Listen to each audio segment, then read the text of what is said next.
अस्सलामुअलैकुम, welcome back to its mind kitchen. आज मैं आपके साथ गाजर की खीर की रेसिपी शेयर करने जा रही हूँ। विंटर स्पेशल रेसिपी है, बहुत ही आसान सी रेसिपी है। मुकम्मल टिप्स एंड ट्रिक के साथ गाइड करूँगी और परफेक्ट मेजरमेंट दूँगी कि जो पहली दफ़ा बना रहे हैं, जो फर्स्ट टाइम बना रहे हैं, वो भी इसे बहुत आसानी के साथ बना लेंगे। इसमें दूध कितना जाएगा, चीनी कितनी जाएगी, चावल कितने जाएंगे और इसमें गाजरें कितनी जाएगी, ये मुकम्मल और परफेक्ट मेजरमेंट दूंगी। चलें आए हम अपनी रेसिपी स्टार्ट करते हैं।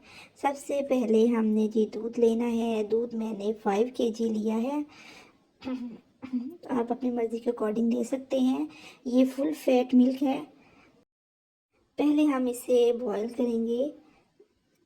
जब तक ये दूध हमारा बॉईल हो रहा है, हम इधर से चावल और जो गाजरें हैं वो ले लेते हैं। ये जो चावल जो मैंने लिए हैं, टोटा चावल लिए हैं। आप जो साबुत भी ले सकते हैं, कोई मसले वाली बात नहीं है। तो अब ये जी 5 किलो दूध के लिहाज से जी हमने चावल कितने लेने हैं। तो हमने 1 किलो दूध में ये एक मुट्ठी भरकर, एक मुट्ठी में हमारे जितने चावल आए हमने उतने ले लेने हैं। 1 किलो में एक मुट्ठी जाएगी। अगर 5 किलो दूध है तो उसमें ये 5 मुट्ठियाँ मैं भरकर चावल डाल दूँगी। अगर आप सादा खीर भी बना रहे हैं उसके लिए भी ये परफेक्ट मेजरमेंट है। और अगर कप में देखा जाए तो ये तकरीबन मेजरमेंट वाला 1 कप बनता है। ये देखिए जी, मैंने आपके सामने उसमें जो चावल हैं वो डाले हैं। तकरीबन ये 1 कप बनता है। 5 किलो दूध में ये 1 कप जाएगा। और अगर मुट्ठी का हिसाब, जो हाथों का हिसाब, जो वो भी मैंने आपको बता दिया है। अब हम इसे धो लेंगे। धोकर इसको भगो कर तकरीबन 30 मिनट के लिए, आधे घंटे के लिए इसको रख देंगे। जब तक जो चावल जो हमारे सॉफ्ट हो रहे हैं, तो इधर से जो हम गाजरें हैं वो ले लेते हैं। अभी हमने गाजरें कितनी लेनी है, ये तकरीबन मैं आपके सामने मेजरमेंट कर रही हूँ। तक मेजरमेंट वाले जो 7 कप हैं, 5 किलो दूध में ये तकरीबन जो 7 कप है, बिल्कुल परफेक्ट मेजरमेंट है। तो ये आपके सामने ही मैं कर रही हूँ, देखें। तो अगर इसको वज़न में देखा जाए, तकरीबन 1.25 किलो ये गाजरें बनती है। बस ये जी गाजरें बिल्कुल परफेक्ट हैं, ये 7 कप। अब जैसे जो दूध है हमारा बॉयल हो चुका है और ये देखिए ऊपर कितनी मोटी सी और प्यारी सी मलाई भी आ चुकी है। तो अब हम इसे 1 से 2 दफ़ा मिक्स करेंगे। अब हम इन जो चावल हैं वो डाल देंगे। इसमें चावलों में जो पानी था वो मैंने निकाल दिया है। जो चावल हैं वो हम इसमें डाल देंगे। अब साथ ही हम इसमें गाजरें डाल देंगे और हम इसे अच्छा सा इसको मिक्स देंगे।